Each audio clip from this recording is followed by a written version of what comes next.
So God is giving you this amazing plan, this blueprint. And he says, okay, this is what I want you to do.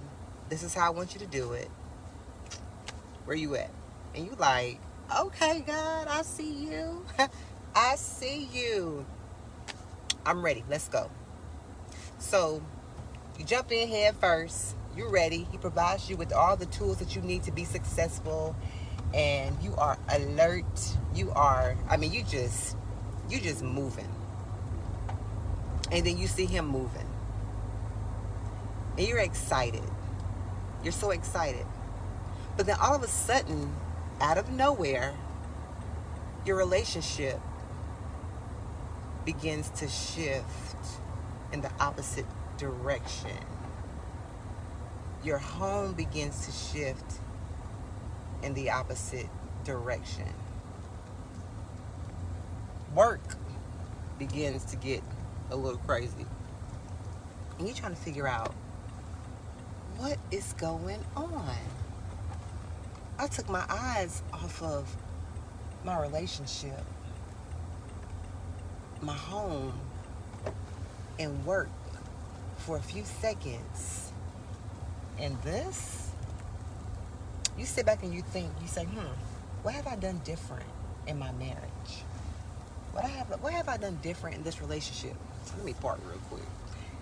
Then you look at your babies and you say, did I miss something? What's different? What happened? Why are my kids acting out? You look at things at work, you look around and you think to yourself now, I'm pretty sure that I'm meeting all the deadlines. I've been receiving all these accolades. What has shifted? What has changed? You're questioning everything about your surroundings. You're questioning everything about life. Like, what has changed? What's different? I'm trying to figure this thing out. Now remember, God is giving you this blueprint. And he's telling you to put your focus here. But now these distractions have come along and you've shifted your focus. You're looking at things around you. And now you're wanting to put those things in place. Okay, well, let me go over here and work on my marriage. Let me focus and work on my home. Let me work on things at work. But God said, here's your blueprint. Put your focus here.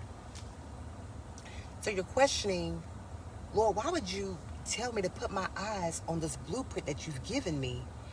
You said that you got me, but everything around me is falling apart. Why would you do that? Now you're mad at God. Now you have this negative energy towards God, all because he gave you this blueprint, which is going to set you up to be successful. Your eyes have been taken off of the prize, and now you're focused on these temporary distractions around you. Think about your relationship with your spouse, your significant other. I think for the most part, you typically have ups and downs. Think about your relationship as it relates to you and your children. You typically see ups and downs. Think about your job. There are typically ups and downs. You have good days, you have bad days in all those areas of your life. But you've taken your eyes off of this plan, this prize that God has given you to focus on these distractions. Now you're at a pause. Now you're at a standstill. And you're thinking to yourself, okay, what do I need to do next? First, your first mindset, your first thought is always, let's get rid of God's plan. Because his plan is in the way, right? That makes more sense. Because what shifted, what changed? What changed was when God gave you his plan and you were willing to line up with the plan that he gave you. So since his plan is in the way, you dismiss his plan altogether. And he's sitting back and he's looking and he's just like, what are you going to do? Are you going to continue to do things your way? Or are you going to do things my way? See, when God puts his plan on the inside of us and he gives us the direction that we need to be successful, it looks like everything around us begins to fall apart. So while things are falling apart or appear to be falling apart, they're actually coming together. See, when you shift your focus and you put your focus on what God has for you, everything else, with your hands out of the pot, with your hands out of the way, is aligned the way that it needs to be.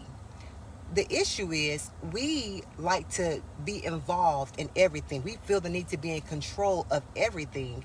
And then we become an idol to those people and those things in our lives that are focusing on us.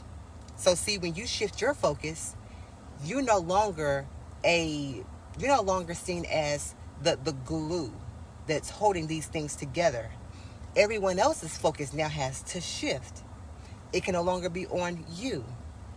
We have to understand that the shifting of the atmosphere causes us to allow everything around us to also shift. Their focus should also shift.